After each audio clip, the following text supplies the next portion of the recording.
Welcome back to the podcast, everybody, and welcome to a series that has been 20 years in the making. I am titling this series the Jester Section Hiker Playbook. The playbook is 7 logical steps toward completing your favorite long-distance trail as a section hiker.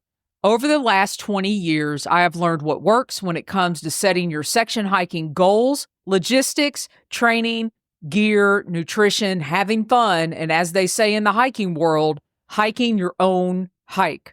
Over the next 7 days, I will be releasing this series of episodes focusing on each one of the steps in individual shows.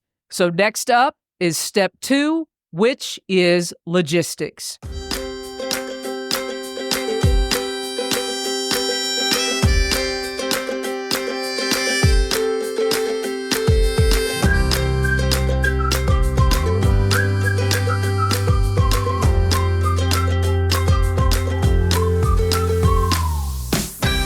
All right, everybody, welcome to the second step in the playbook, which is logistics. This is one of my favorite steps in the entire process. I am in this phase right now as I continue to plan for the completion of my second section hike of the Appalachian Trail.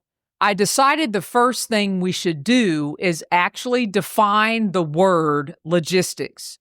So, according to the Cambridge website, logistics is the process of planning and organizing to make sure that resources are in the places where they're needed so that an activity or process happens effectively. So within step 2 of logistics, I've got an additional 5 key points that I want to cover. So here we go. The 5 key points are getting there, hostels, shuttle drivers, your actual tools, and what I mean by that are apps and maps. And the last one is backpack, day hike, or Slackpack. They're all viable options. So let's go back to the beginning. Step 2, logistics. The logistics and the process of figuring out how you're going to get to your hike, what's going to happen when you get there, and putting all the pieces of the puzzle together are literally my favorite part of the process, which I said earlier. So, in this first key point, getting there, I've also titled it Trains, Planes, and Automobiles. Depending on which part of the country you live in, are you going to take a train? Are you going to have to fly to get there? Or are you driving in your vehicle? Now, all of this can be a process within itself. So if you're taking a plane, then you're probably going to have to get a rental car, or you're going to have to rearrange a shuttle, or you're going to have to contact a hostel. Or if you're driving there, where are you going to put your car? Typically, it is highly, highly recommended that if you're going to drive, you either park your vehicle at a hostel and get them to drive you to the start and pick you up, or have the hostel meet you at your end point and drive you back to your starting point. So getting there is how are you going to start your section hike? It starts getting in the car, getting on the plane, getting on the train, and all of that anxiety begins to build up as you begin the process of getting to your hike. The second key point are hostels. And I've also added that hostels are your lifeline. Now, what I mean by that is whenever I am looking to do a section of a trail, and for me, as always, typically it's the Appalachian Trail, I look and see either in one of the apps that I use or in a guidebook, where is the closest hostel to where I am going to be hiking and what section I want to complete. The very first thing I do is get on the phone with that hostel directly to either the owner or somebody working there, because they have what I call the insider information. So you call the hostel, you can ask them about the sections, you can ask them about the roads, you can ask them about water. You can ask them about current trail conditions. The hostels are going to know. So the hostels are your second key point. the majority of the time, I can't think, maybe just a couple section hikes over many, many years, 20 to be in fact, out on the Appalachian Trail, there's really never been a time that I have not utilized a hostel in the section that I am going to be hiking in.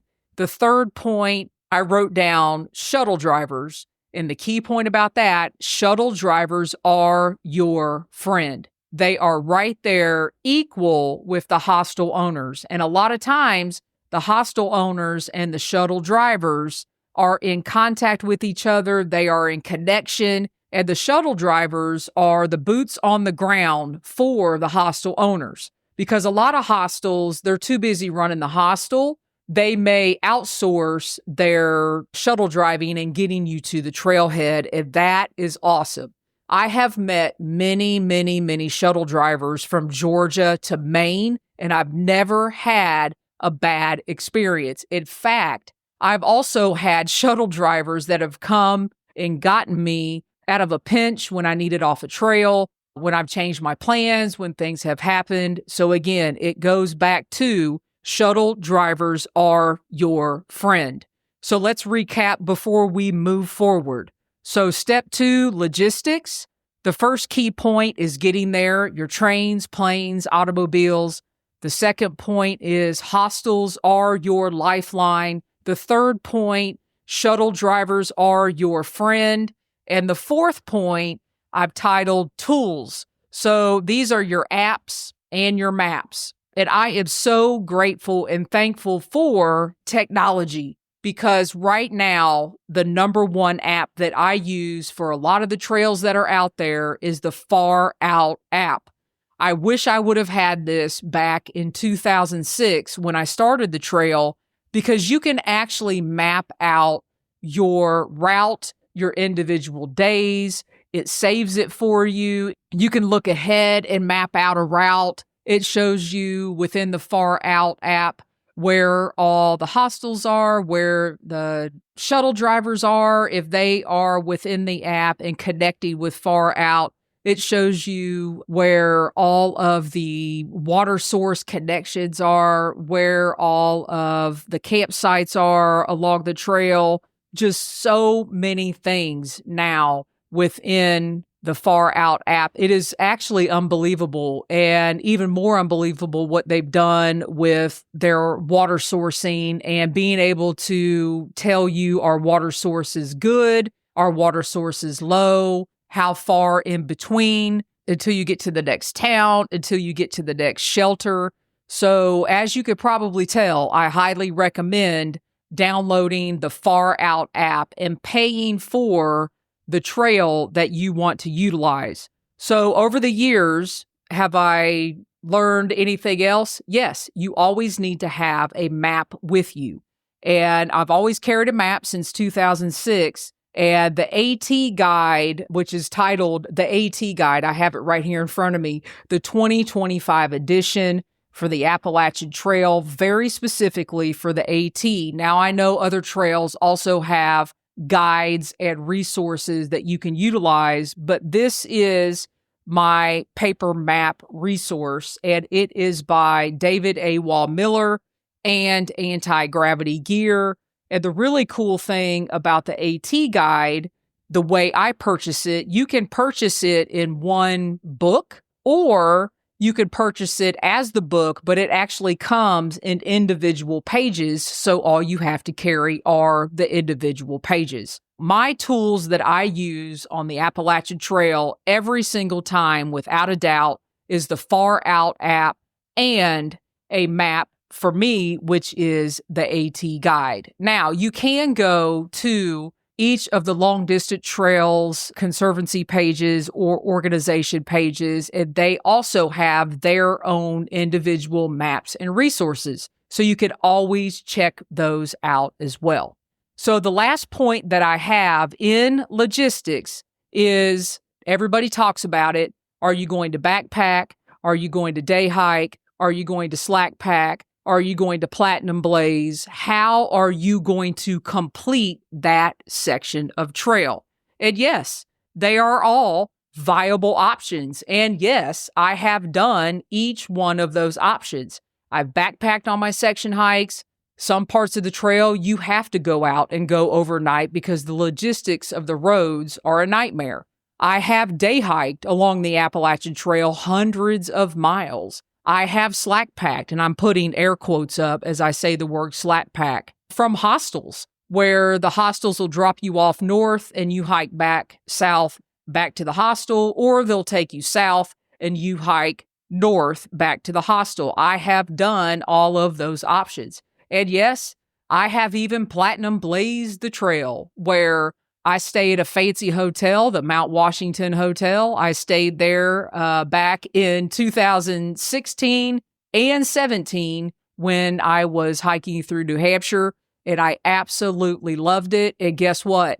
When I complete the trail for a second time, I'm going to go right on back to the Mount Washington Hotel because that is where I like to celebrate.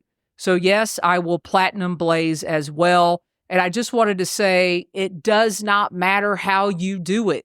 You're still walking on the dirt. You're still going blaze to blaze to blaze. But again, it's all comes down to how you logistically want to do the trail. And that is why logistics is step number 2. So y'all, let's go ahead and round out and close out this episode. And just remember, the Jester Section Hiker Playbook is all about having fun in the process of achieving your goals of completing a long-distance trail as a section hiker. Section hiking is an ongoing process of learning, adapting, and achieving. Thanks for listening, everybody. Be safe out there. And as always, happy section hiking.